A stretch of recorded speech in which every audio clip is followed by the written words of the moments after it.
আমিওতো ধন্যবাদ দিওঁ, আমিওতো ঈশ্বৰৰ পৰা কৃপা লাভ কৰোঁ। কেনেকৈ যে মেট্ৰিক পৰীক্ষা দিবলৈ ওলোৱা আমাৰ সন্তানটোৰ সেই নিৰ্দিষ্ট দিনটোৰ দুদিনমানৰ আগত আমি নামঘৰত গৈ এভাগি সেৱা নিবেদন কৰোঁ। তাৰ পাছত সেই ভাগ কৰিব নোৱাৰিলেও গাঁৱৰে দুজনমান সংগী ভকতক ২-৩জন মানক ঘৰলৈ মাতি আনি কীৰ্তন একাধ্যায় বা ভাগৱত একাধ্যায় পাঠ কৰি পায়স এমুঠি যোগাৰ কৰি পৰীক্ষাৰ দিবলৈ ওলোৱা আমাৰ সন্তানটিক এজোকা ঘোষা গাই ভকতৰ সেৱা কৰিবলৈ দিওঁ। আৰু শাস্ত্ৰত কৈছে, ভকত সকলে যেবে কৰৈ আশীৰ্বাদ তেবে সে মিলয় সিটো কৃষ্ণৰ প্ৰসাদ। যেতিয়াই ভকতে ও হৰি ও ৰাম বুলি কৈ আশীষ প্ৰদান কৰে, তেতিয়াই ভকতৰ মনোবাঞ্ছা পূৰণ হয়, মানে ঈশ্বৰৰ কৃপা লাভ হয়। এতিয়া প্ৰশ্নটো হ'ল, সেইখিনিলৈকে ঠিকেই থাকে আমাৰ, কিন্তু যিদিনাই মেট্ৰিকৰ ফলাফল ওলাব, আপোনাৰ আমাৰ সন্তানটোৱে সুখ্যাতিৰে গাঁওখনলৈ, অঞ্চলটোলৈ, গৃহখনলৈ, বিদ্যালয়খনলৈ গৌৰৱ কঢ়িয়াই আনিব, তাৰ বাবে ধন্যবাদটো কাক দিওঁ? কৃপা ললো ঈশ্বৰৰ পৰা, আৰু ৰাতিলৈ ধন্যবাদটো কাক দিওঁ? বোলে গুৰুদেৱ নাম ভকত গুলিমাৰ আমলৰীয়া হাঁহটো মুচৰি মাৰ। মানে ৰাতিলে এটা খানা হয়, হয়নে বাৰু? ৯৯% বাপ আই আমি এইটো নিয়মেই পালন কৰোঁ। ১% আছেনে নাই কিন্তু সন্দেহ আছে যে প্ৰভু তোমাৰ কৃপা লাভ কৰিহে আমাৰ সন্তানটোৱে মেট্ৰিকত সুখ্যাতিৰে উত্তীৰ্ণ হৈছিল। সেইকাৰণে প্ৰভু তুমি এনেকৈ ভৱিষ্যত জীৱনটোতো আমাৰ সন্তানটিৰ লগতে সমস্ত জগতৰ জীৱক তুমি মংগল কৰি থাকিবা, এই বুলি পুনৰ নামঘৰলৈ সেই দিনটোত গৈ এভাগ সেৱা কৰাৰ মানসিকতা ১% পিতৃ মাতৃৰো আমাৰ আছেনে নাই কিন্তু সন্দেহ আছে। তাৰমানে আমি গতানুগতিক সেই নিয়মটোৱে পালন কৰি থাকো। অথচ ভাগৱত পঢ়ি আছো, ভাগৱত শুনি আছো, কিমান বছৰ কিমান বাৰ যে আমি ভাগৱত শুনিছো তাৰ কোনো ঠিকনা নাই। তৎসত্ত্বেও আমাৰ সেইকণ জ্ঞান কিন্তু আজিলৈকে কাৰোৰে নাই হোৱা। গতিকে শাস্ত্ৰ শুনি, শাস্ত্ৰ পঢ়ি, তাৰ নিয়মটো মানিবলৈ, পালন কৰিবলৈ আমি অন্ততঃ চেষ্টা কৰাটো অতীৱ প্ৰয়োজন, জগতৰ মংগলৰ বাবে। শাস্ত্ৰত আমাক এনেধৰণে সিদ্ধান্ত দিছে। সেইকাৰণে ৰজা পৰীক্ষিত পৰম ভাগৱত, যে মই ৰজা, মোৰ অমংগল হৈছে বুলি জানি তুমি মোৰ কাষলৈ আহিছা, গতিকে মোক কোৱা মই কেনেকে পৰিত্ৰাণ পাম। এই বুলি অহংকাৰ কৰা নাই পৰীক্ষিতে। পৰীক্ষিতে একেবাৰে সেৱক হিচাপে শোকগুৰুৰ চৰণত সেৱা নিবেদন কৰিছে, যে মোৰ কাষত যে তুমি আহি উপস্থিত হলা, এয়া কেৱল ঈশ্বৰ পুৰুষৰ কৃপাৰ বাবেহে সম্ভৱ হৈছে। ধন্যবাদটো ঈশ্বৰক দিছে, আৰু আমি ধন্যবাদটো আমলৰীয়া হাঁহটোক দিওঁ। তাৰ পাছত সন্তানৰ বিবাহ পাতিলে, সেই বিবাহত গুৰুদেৱ নাম ভকত ৪ মহাবস্তুক আশ্ৰয় কৰোঁ, আসন প্ৰতিষ্ঠা কৰোঁ, ভকতে নাম প্ৰসংগ কৰে, আকৌ ভকত যোৱাৰ পাছত ৰিচেপশ্যনত ১০-১৫টামান ব্ৰইলাৰ আপুনি মই বধ কৰিব লগা হয়, ব্ৰইলাৰ মাংস। এই যিবিলাক নীতি নিয়ম আমি উলট উভত কৰি আছো, সান মিহলি কৰি আমি পালন কৰি আছো নীতি আদৰ্শ, এইবিলাকৰ পৰা আমি যিমান পাৰোঁ নিজক শাস্ত্ৰসন্মতে মুক্ত কৰি ৰাখিবৰ বাবে চেষ্টা কৰিবই লাগিব।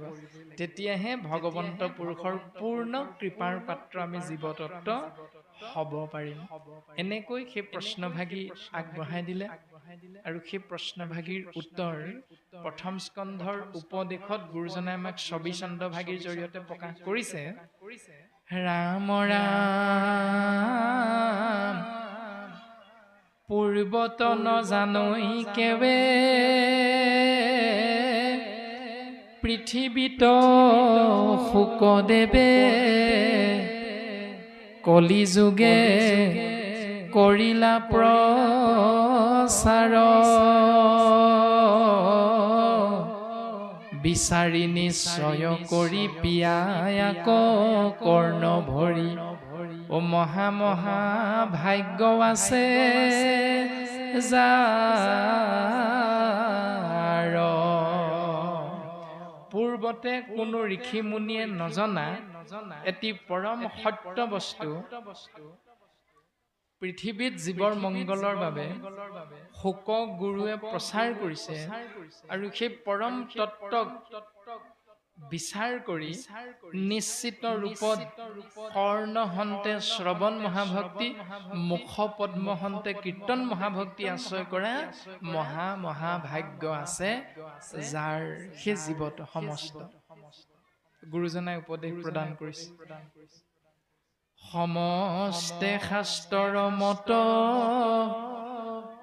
সকলো শাস্ত্ৰৰ মত বেদ বেদান্তৰো তত্ত্ব বেদ বেদান্তৰো তত্ত্ব কৃষ্ণে হে পৰম ইষ্ট দেৱ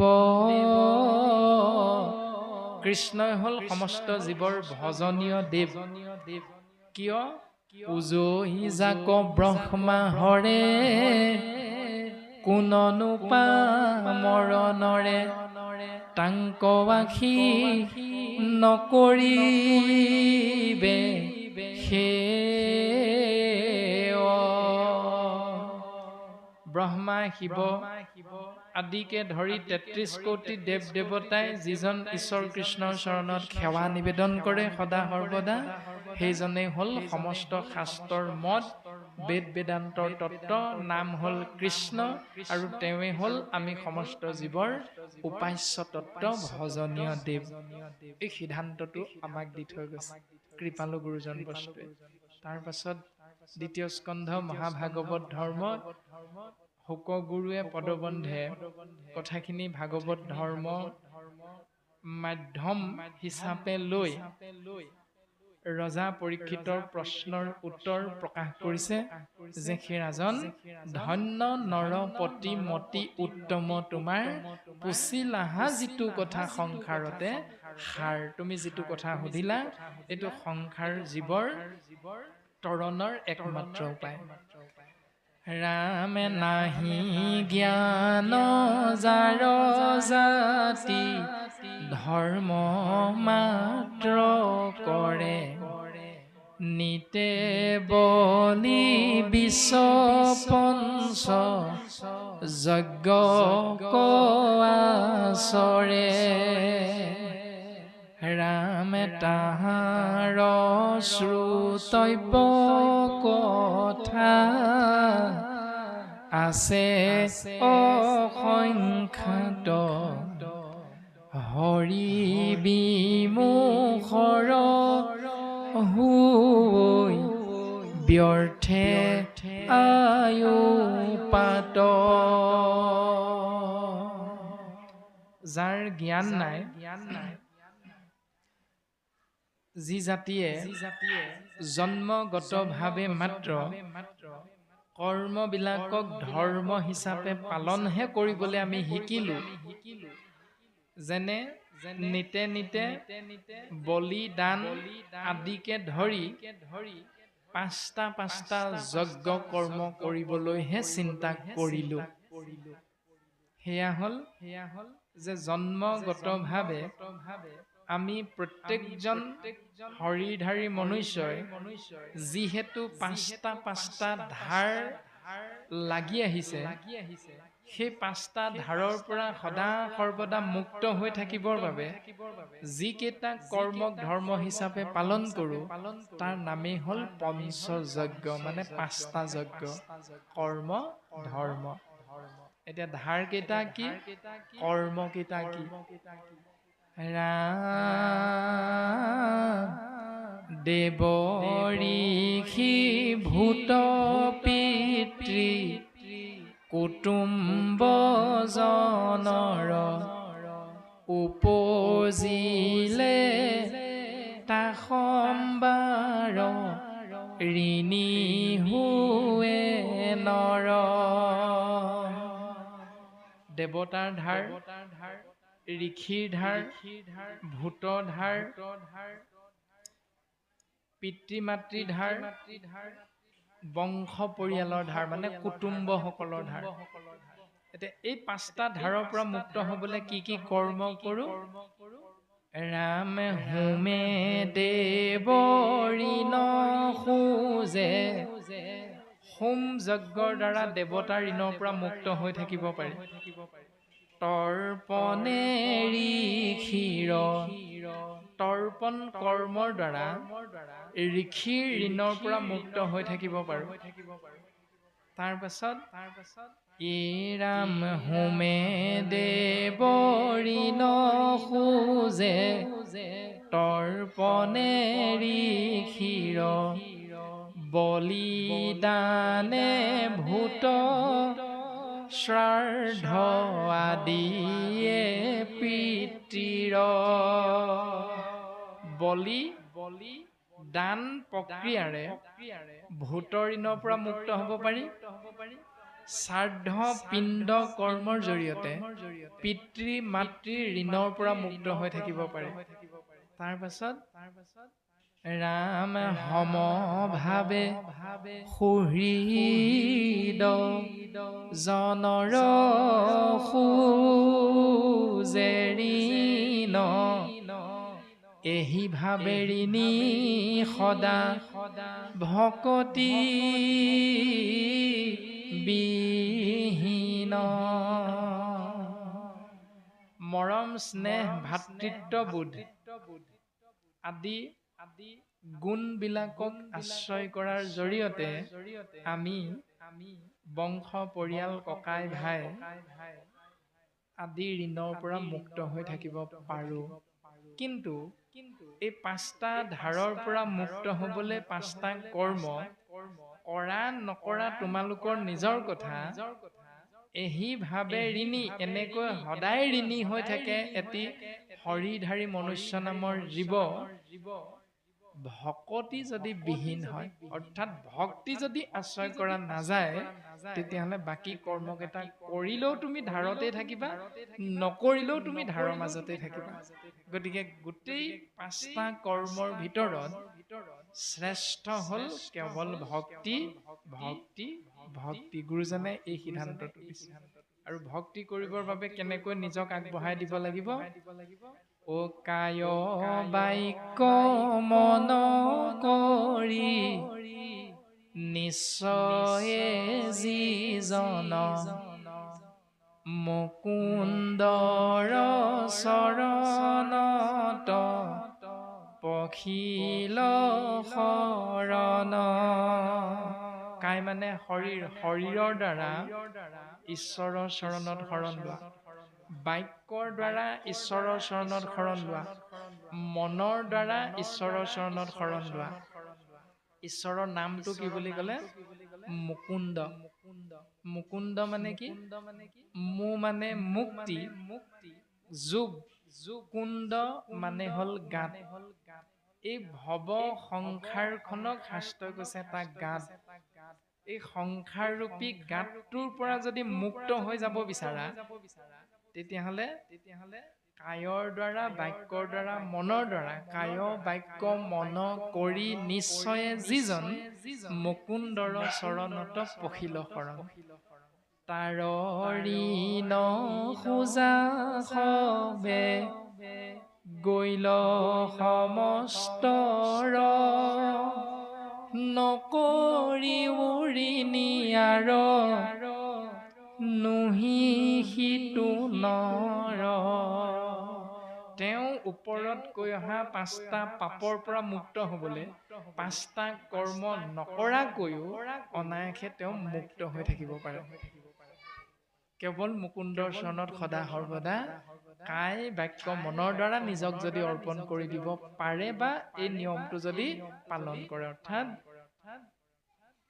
ক্ষিতি অপ মৰুত ব্যোম তেজ, পঞ্চভূতেৰে ব্ৰহ্মাণ্ডখন গঠিত আৰু পঞ্চভূতেৰে ক্ষুদ্ৰ ব্ৰহ্মাণ্ড স্বৰূপ আমাৰ এই হৰিৰূপী প্ৰকৃতিও গঠিত হৈছে।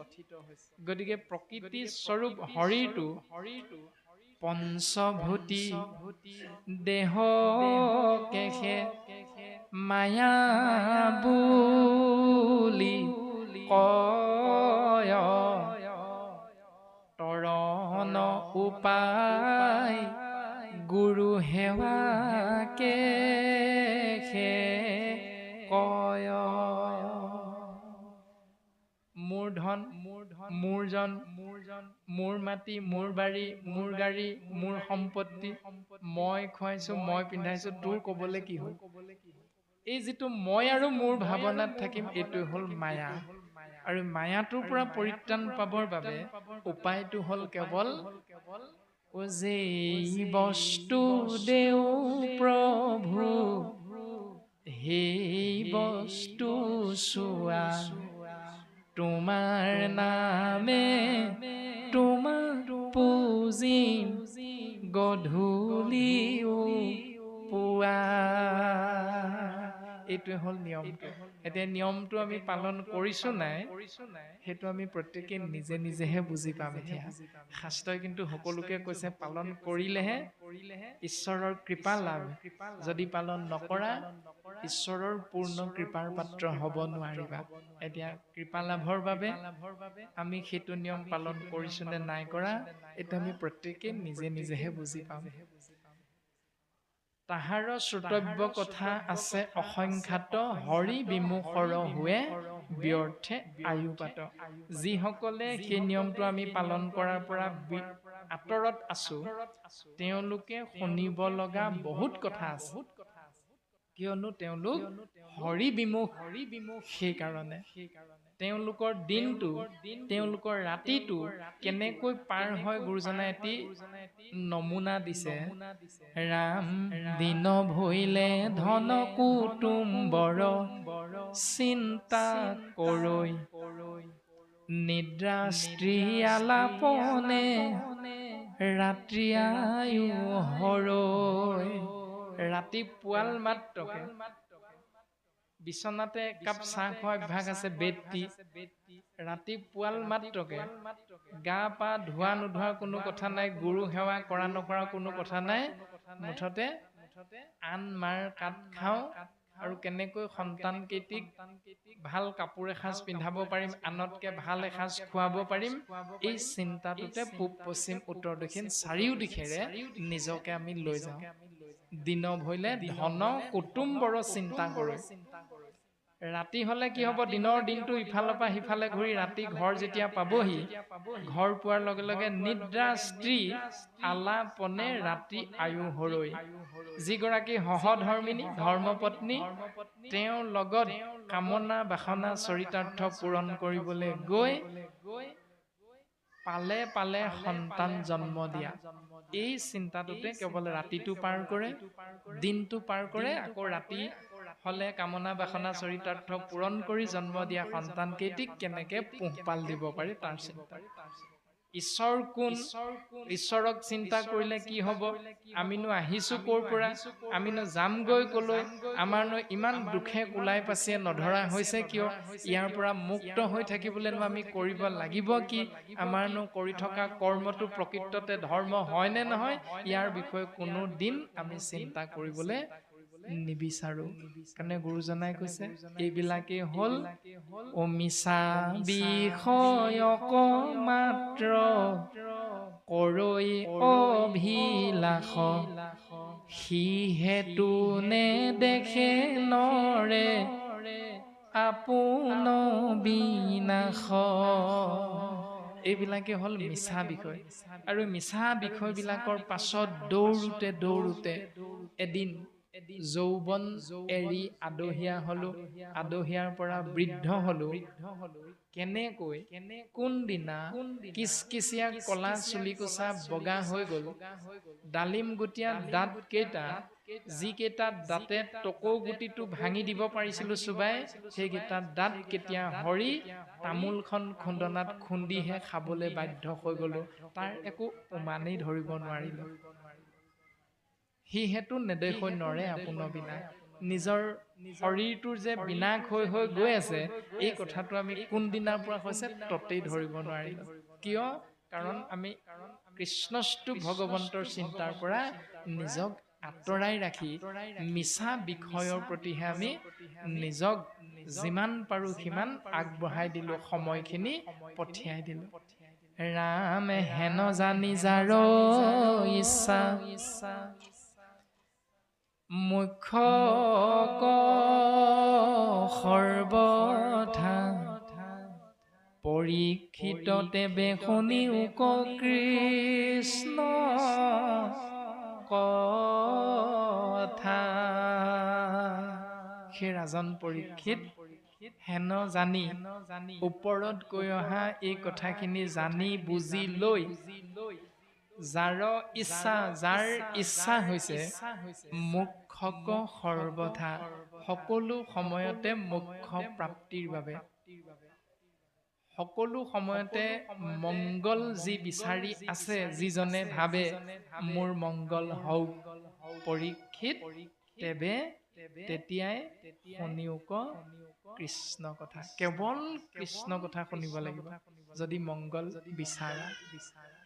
যদি মংগল নিবিচাৰা তেতিয়াহ'লে জীৱই কি কৰে সেইটো তেওঁলোকৰ নিজৰ নিজৰ বিষয়।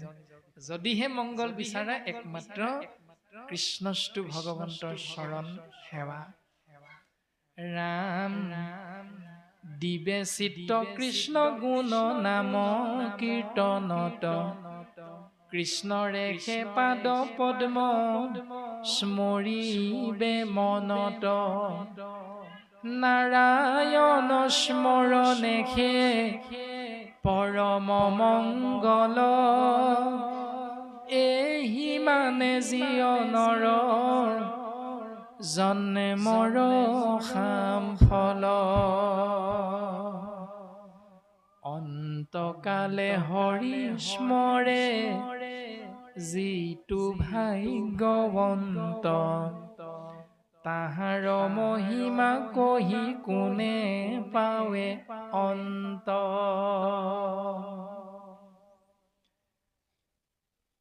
শেষ মুহূৰ্তত যদি ঈশ্বৰ কৃষ্ণদেৱৰ নাম আশ্ৰয় কৰি যাব পৰা যায় তেতিয়াহ'লে তেওঁতকে ভাগ্যৱান দ্বিতীয়জন এই সংসাৰত নাই।